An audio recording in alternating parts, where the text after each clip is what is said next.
Welcome everyone. My name is Chuck Loftis. I'm a pro staff team member at Togens Fly Shop, and tonight I'm going to be demonstrating a Mayfly nymph for you called the Near Enough.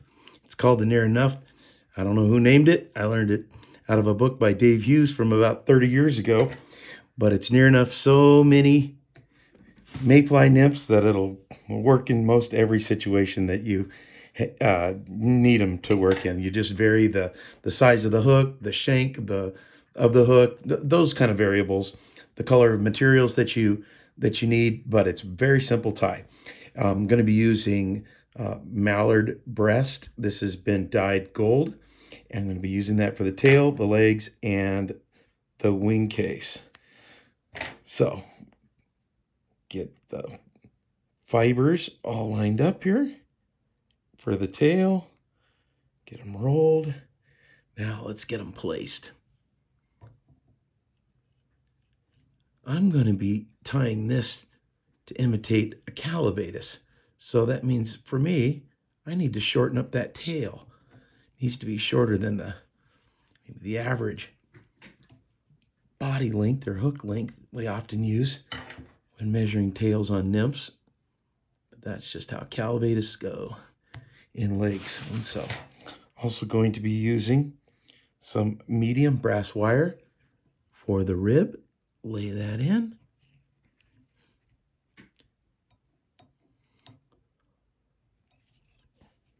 Now for me, the calabatus Mayfly nymphs, where I do most of my stillwater fishing here in North Dakota in the United States, I've made a little dubbing mix that imitates that pretty good. So I'm going to be using that.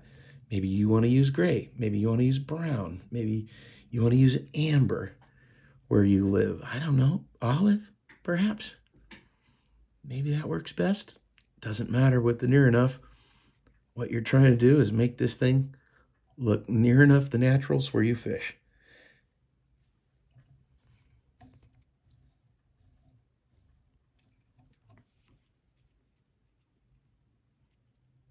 Oh, a little too bulbous there for a calabatus. There we go. Get that bush down.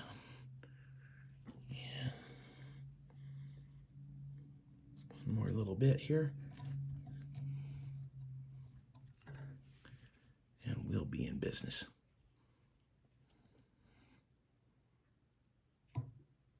There we go. Okay.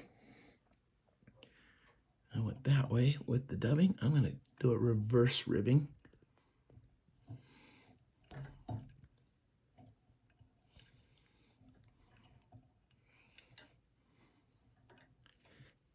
Thing is about this Near Enough, it's not neatness that counts. It's really the simplicity that we're going for here. There we go. Simplicity at the vise. General profile in the water. Helicopter off that brass wire. Now back to the mallard, which you can use teal, you could use wood duck, it doesn't matter. Whatever color and whatever duck feather, shoot, you could use pheasant tail if you want to. It doesn't really matter. Whatever feather works for you. But I'm back to this dyed mallard. I'm putting in the legs now. I'm going to pinch her on the back side. Loose wrap. A little tighter wrap. Now I'm going to put that in underneath the hook. And I'm going to pull those legs in. Gentle. There we go. Pull out these extras. Run my thread forward. Now I'm going to palmer my thread back. And this is what we're going to do with those butt ends, is we are going to pull them up. We're going to split it over the eye. We're going to pull them up and over. We're going to make it look like a wing case that's about to pop. Is the idea. Very simple. Bring that forward. Whip finish. A little head on that. I'll put a little finish resin on that later. Get that clipped.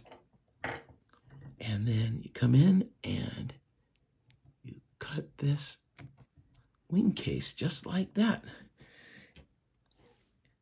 And you get the Near Enough Mayfly nymph. Again, this can be tied in varieties of colors, sizes of hooks, and just make sure they just match the naturals where you're fishing. Thanks for joining us. If you have any comments, please put them in the spots below. We'll get to them. If you have questions, we'll get to answering those as soon as we can. Thanks for joining us. Have a great day. Thank you very much for watching.